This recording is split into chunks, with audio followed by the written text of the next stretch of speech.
안녕하십니까. 성경 속 역사문화 시간입니다. 오늘은 분열왕국 마지막 시간입니다. 분열왕국 시대를 정리하는 그러한 시간입니다. 지난번 시간까지 남유다의 15번째 왕까지 말씀을 드리고 이사야 선지자에 대해서 잠깐 말씀을 드렸습니다. 오늘은 16번째 왕부터 시작을 하겠습니다. 16번째 왕은 요시야 왕이 있습니다. 유다 창건 이래 가장 행복한 그런 시기라고 할까요? 8살에 왕위를 계승을 했는데 31년간 7일을 하게 됩니다. 유다 역사상 정치와 종교개혁을 대표하는 왕이기도 합니다.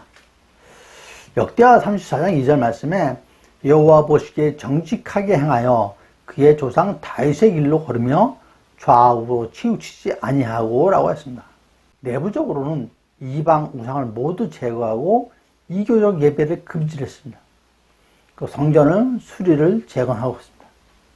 저희 18년에 예루살렘 성전 수리 중에 신명기로 추정되는 모세가 전한 여호와의 율법서를 발견하게 됩니다. 그걸 보고 통탄을 하죠. 그래서 과감한 종교 개혁을 단행을 하게 됩니다. 핵심은 여호와에 대한 제사를 예루살렘의 성전 한 곳으로 다 통합을 시켰습니다. 북이스라엘이 멸망하고 남유다가 몰락의 길을 가는 것이 하나님을 떠나고 우상 숭배에서 비롯됐다라는 것을 깨닫고 대대적인 종교 개혁을 단행하는 것입니다. 역대하 24장 21절 말씀에 요시야 왕은 우리 조상들이 여호와의 말씀을 지키지 아니하고 이 책에 기록된 모든 것을 준행하지 아니하였으므로 여호와께서 우리에게 쏟으신 진노가 크도다라고 고백합니다. 역대하 34장 21절에 요시야 왕은 우리 조상들이 여호와의 말씀을 지키지 아니하고 이 책에 기록된 모든 것을 준행하지 아니하였으므로 여호와께서 우리에게 쏟으신 진노가 크도다라고 말씀을 합니다. 이어서 34장 31절에 마음을 다하고 목숨을 다하여 여호와를 순종하고 그의 계명과 법도와 율례를 지켜 이 책에 기록된 언약의 말씀을 이루리라 라고 합니다. 요시야 왕은 그렇게 해서 종교 개혁을 단행한 왕입니다. 요시야 왕은 애굽의 느고 왕이 아수르를 도와서 바벨론을 물리치려 할 때에 느고의 제안을 무시하고 무기토 전쟁에서 활에 맞아서 예루살렘에 돌아온 후에 결국 전사를 하고 맙니다. 안타까운 일이죠. 그러한 요시야 왕 시대에 활동한 선지자가 나홈, 스바냐, 하박국 그리고 예레미야입니다. 스바냐는 히스기야 왕의 현손이기도 합니다. 스바냐 선지자 역시 여호와를 배반하고 쫓지 않으며 찾지도 않은 자들에게 경고를 합니다. 하박국 선지자는 바벨론에 대한 경고와 유다 백성에 대한 위로의 메시지를 전합니다. 이 선지자들 얘기는 다음 시간부터 진행을 하도록 하겠습니다. 사실 저희들이 관심이 많은 부분은 선지자들 이야기죠. 네, 선지자들 이야기의 배경에 11 왕들의 얘기가 있기 때문에 분열왕국 시대 왕들에 대한 얘기를 지금 진행을 하고 있습니다. 17번째 왕은 갑작스럽게 죽은 요시야 왕의 둘째 아들인 여호아하스입니다. 이는 유다 백성이 뽑아 세운 마지막 왕으로 23살의 왕이 돼서 3개월 제의를 합니다. 단 3개월. 아버지께서 반애굽 전선을 펼치다가 애굽 왕 느고가 쳐들어와서 폐위를 하게 됩니다.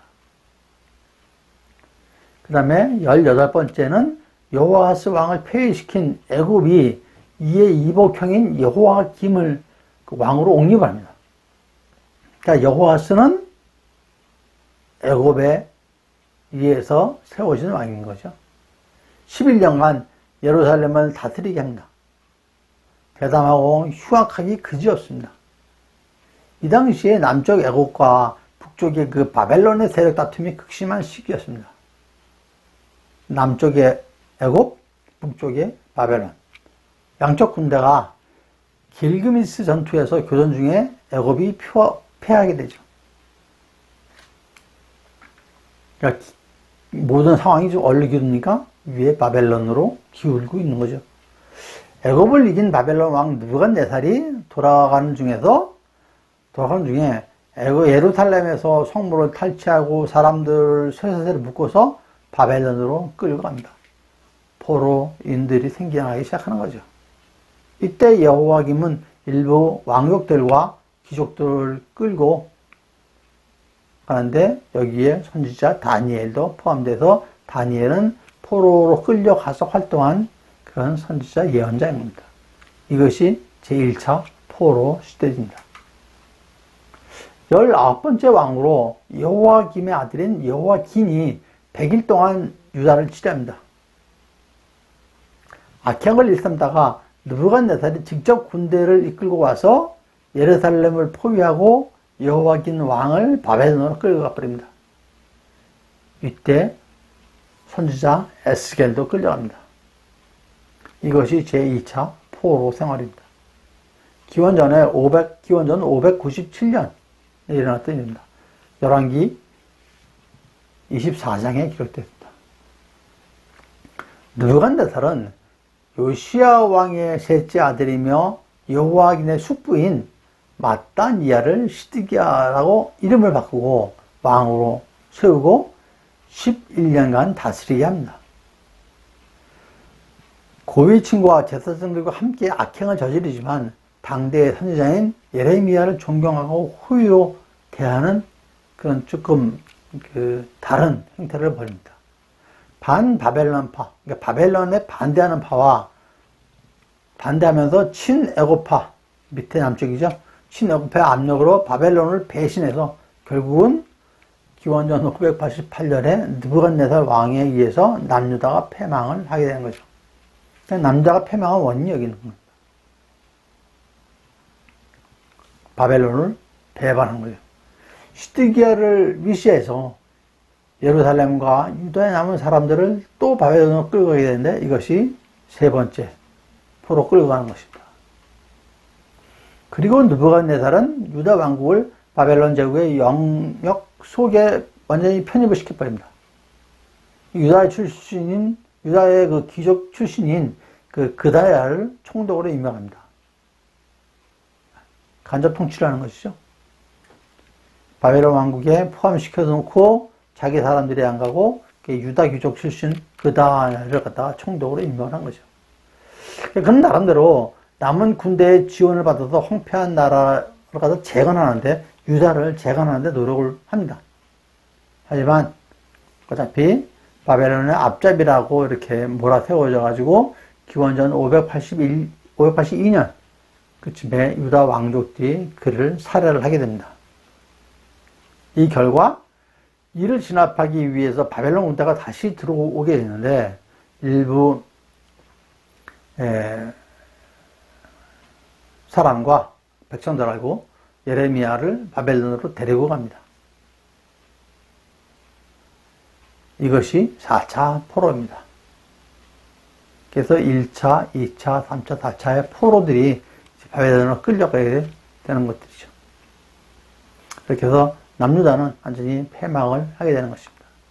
그동안 그 분열왕국 네 시간을 통해서 우리 북이스라엘, 남유다 왕들, 그다음에 이사야 선지자에 대해서 잠깐 알아봤습니다.